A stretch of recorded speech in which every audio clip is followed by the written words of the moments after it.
कोना जहां दिन में भी सन्नाटा पसरा रहता था। लोग उस सड़क से गुजरने से कतराते थे। कहते थे वहां एक बूढ़ी औरत वड़ा पाव बेचती है। उस दुकान का नाम था काया वड़ा पाव ईटिंग पॉइंट।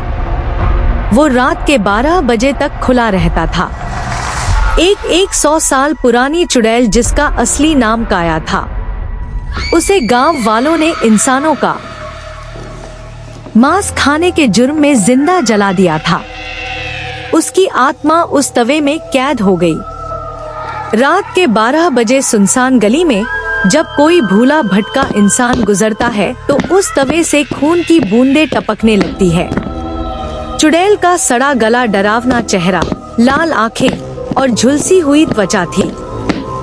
जो भी वहां से निकलता चुड़ैल के वड़ा पाव जरूर खाता, पर जो भी खाता मारा जाता। राकेश और अभी 2 दोस्त जिन्हें डर जैसी चीज में यकीन नहीं था, वहां से बाहर निकलते ही रास्ता बदल चुका था। दोनों जिस गली से आए थे वहां अब घना कोहरा और सुनसान सन्नाटा पसरा हुआ था। सारी लाइट बंद हो गई थी। अभी कुछ सोच नहीं पा रहा था। अबे ये क्या? हम तो इस गली से ही आए थे ना। अचानक कहीं से खून की बूंदें टपकने लगी और पीछे से वही बूढ़ी औरत आती दिखी। ताजा खून, ताजा मांस और भूख, मेरी भूख कभी नहीं मिटती बेटा, अब मैं इसे खाऊंगी। अचानक उसकी शक्ल बदलने लगी। उसके दांत बड़े बड़े, आंखें चमकने लगी और नाखून खंजर जैसे। धीरे धीरे अब वो एक बूढ़ी चुड़ैल में बदल गई थी। दोनों भागने लगे, पर गली वहीं की वहीं। जितना आगे जा रहे थे इतना ही चुड़ैल के पास आ रहे थे। यह मेरी भूल भुलैया है, इससे कैसे बचोगे? तभी बूढ़ी चुड़ैल ने राकेश की गर्दन पकड़ ली। एक तो गया बेटा, अब मैं किसी को नहीं छोड़ूंगी। और देखते ही देखते राकेश का जिस्म लटकता मांस बन गया। उसकी चमड़ी उतार कर वड़ा पाव के मिश्रण में डाल दी गई। उसके खून से चटनी बना दी गई।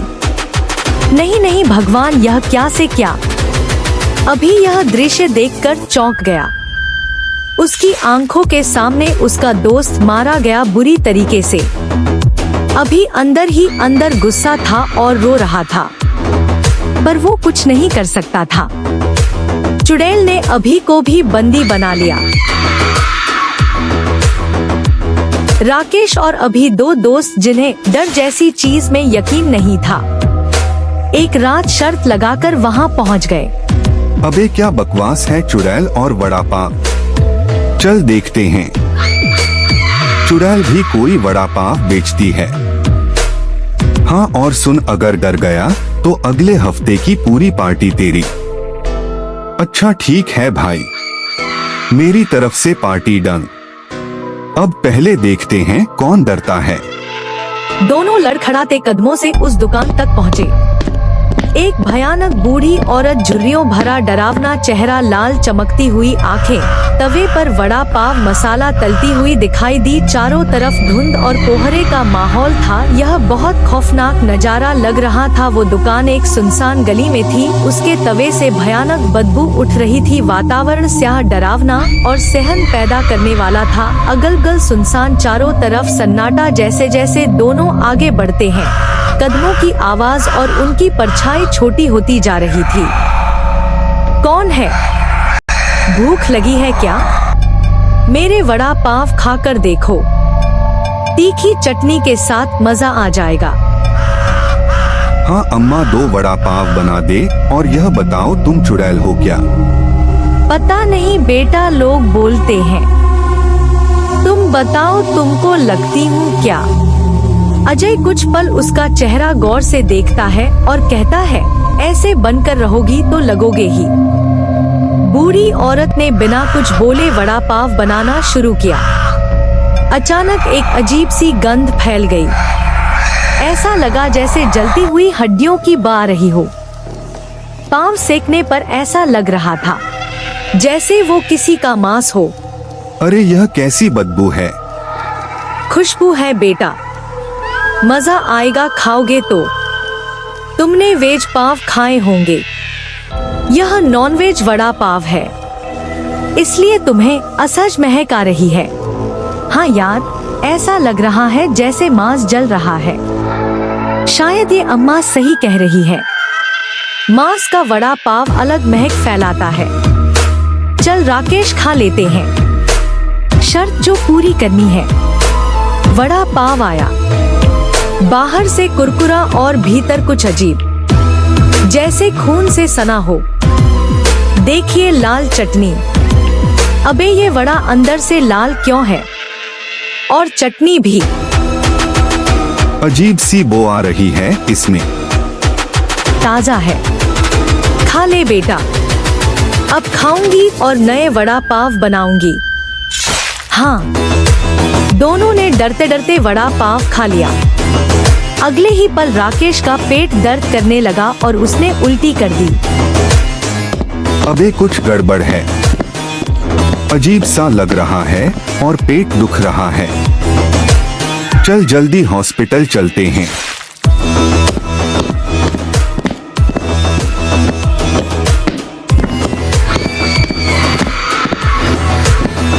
पर अगली सुबह अभी किसी तरह भाग निकला। वो थाने पहुंचा। साहब, वहाँ वड़ा पाव बेचने वाली चुड़ैल है, उसने मेरे दोस्त को बुरी तरह मार डाला और खा लिया। अबे नशे में है क्या? किधर है दुकान? साहब, अंधेरी खोपचा गली के अंधेरी छोर पर और 2 सिपाही वहां पहुंचे, पर वहां कुछ नहीं था। साहब, यहाँ तो मैदान है, कोई दुकान नहीं। नहीं साहब, रात को यही थी, यही राकेश को खा गई थी वो चुड़ैल। क्या चुड़ैल? साले यह पागल हो गया है, चुड़ैल की रबट लिखवा रहा है। तभी अचानक जमीन से खून उभरने लगा। भाई ओके है, जमीन लाल क्यों हो रही है? और फिर वहाँ की मिट्टी धसकने लगी। अंदर एक गड्ढा खुला जिसमें सड़े हुए मांस और कटी उंगलियां पड़ी थी। अलग जगह से मुंडी बाहर निकल रही थी। ये तो राकेश है, मेरा दोस्त। हे भगवान, ये तो इंसानी अंग है, कहानी में सच्चाई है। अब चौकसी बढ़ाओ और गड्ढा करो यहाँ। गड्ढा होते ही उसमें से बहुत से लोगों के अंग निकलने लगे, पूरे में बदबू फैलने लगी। सब चौंक गए और एक दूसरे को देखने लगे। साहब, ये तो कोई बहुत बड़ी साजिश लग रही है, यहाँ कुछ तो गड़बड़ है। मुझे तो लग रहा है कि यह सब चुड़ैल का किया धरा है। अरे पागल और भूत, चुड़ैल कुछ नहीं होता, यो किसी की चाल है जो चुड़ैल बनकर लोगों को मार रही है। अभी चलो, शाम होने वाली है।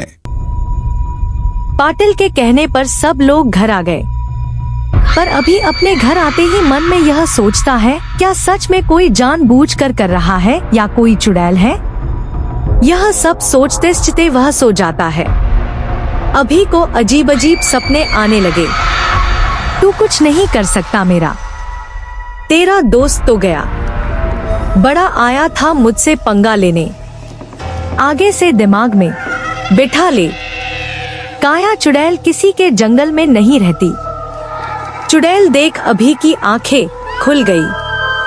वो पूरा पसीना पसीना हो गया।